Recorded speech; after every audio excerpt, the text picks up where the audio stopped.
Alors bonjour mes chers abonnés. Aujourd'hui, il s'agit donc de poursuivre la thérapie de la même personne que précédemment, mais on va utiliser cette fois un volet plus numérologique. Donc il se trouve que c'est une personne qui a beaucoup de problèmes physiques, qui est très très mince et qui a des problèmes d'ossature et qui se trouve avoir un chemin numérologique de vie numéro 8. Et le 8, effectivement, il s'agit beaucoup de gens qui ont des problèmes avec le corps, l'argent, le matériel et d'une manière ou d'une autre, il en découle qu'ils ont une fausse notion de pouvoir. Alors de pouvoir sur la maîtrise, de pouvoir sur l'argent, et quand on interprète mal le pouvoir, parce que le vrai pouvoir, en fait, c'est la force divine qu'on sait utiliser, qu'on sait exploiter à bon escient, et ben souvent le corps réagit et donc on a affaire à des santé précaires ou des gros problèmes matériels d'argent par exemple. Donc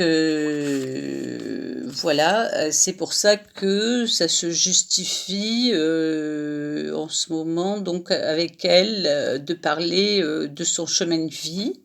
Et donc voilà ce qui... Vas-y, ben relis, ce que tu l'as écrit. Alors, matière qui me sert, c'est la matière, le 8 c'est la matière, qui me sert pas seulement pour le pouvoir, non seulement pour le pouvoir, mais aussi pour un équilibre universel. Ce n'est pas le pouvoir de la volonté, exemple charentaire, c'est le pouvoir du plaisir d'exprimer quelque chose de matériel et d'immatériel. Quand je suis dans la volonté, oui, ben, quand tu es dans la volonté, tu veux maîtriser l'univers, en gros. Je veux maîtriser l'univers. Et l'univers ne se maîtrise pas, il va toujours t'envoyer. Maîtriser, voilà, c'est le mot que je cherchais. Je veux maîtriser l'univers. Oui. On m'a dit la psy de pneumologie. Tu veux maîtriser l'univers, voilà. Tu ne peux pas maîtriser. Je veux maîtriser l'univers et celui-ci ne se maîtrise pas. Non.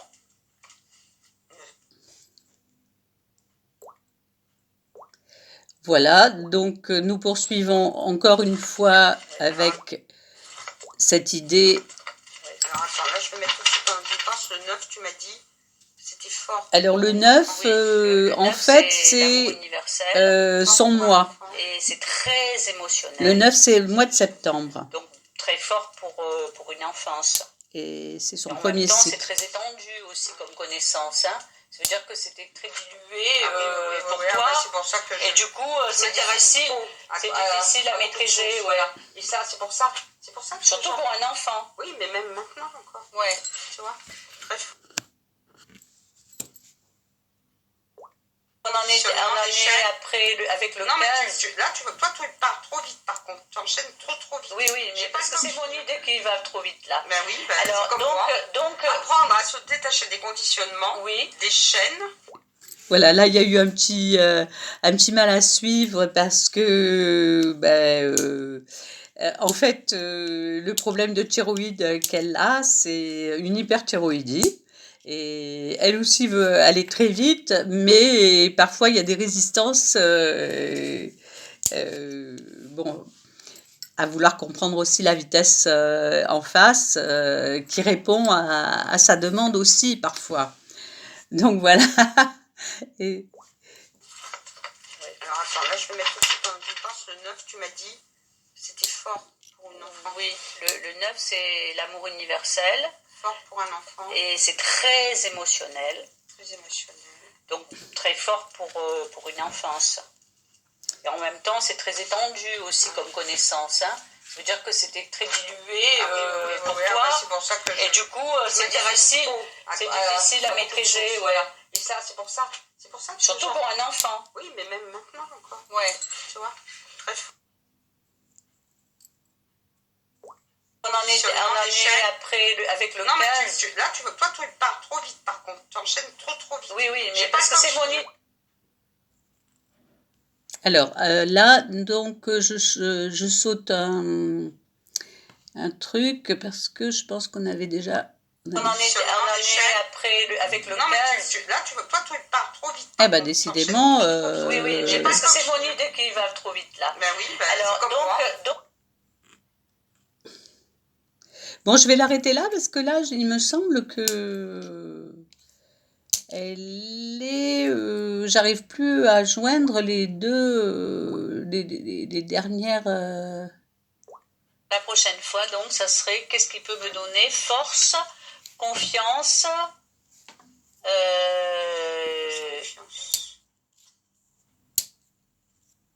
eh ben, force, confiance à propos de ma gestion sur moi-même et sur mon corps, hein, entre autres. Hein. Donc ça, c'est la prévision de travail pour la prochaine séance. Oui, voilà, ça commence. Oui, mais esprit et corps, de toute façon, il faut que tu aies confiance. Et la confiance, c'est plus l'esprit. Donc c'est des pistes de recherche. Ça va agir sur autre chose. Et ça vient tout seul. Voilà, donc c'est ça, c'est le brouillard qui tombe. C'est comme si tu étais dans un paysage clair, puis d'un seul coup, paf, tu as du brouillard qui tombe sur la gueule, tu peux plus conduire, tu vois plus rien. C'est ça qui m'arrive. Maintenant, tu veux dire? Oui, et c'est souvent à partir, par exemple, vers la fin de l'après-midi, j'ai mon corps qui commence à fatiguer. Oui, mais alors il fatigue, mais il n'est pas que fatigué.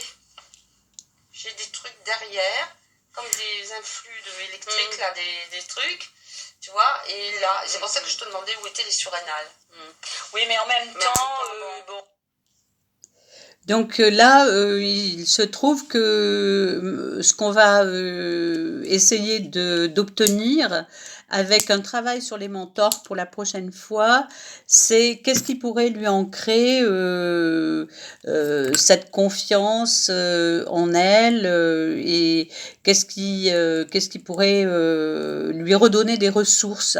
Donc on va utiliser 3 mentors qu'elle va choisir entre-temps, qu'on va redéfinir à la prochaine séance.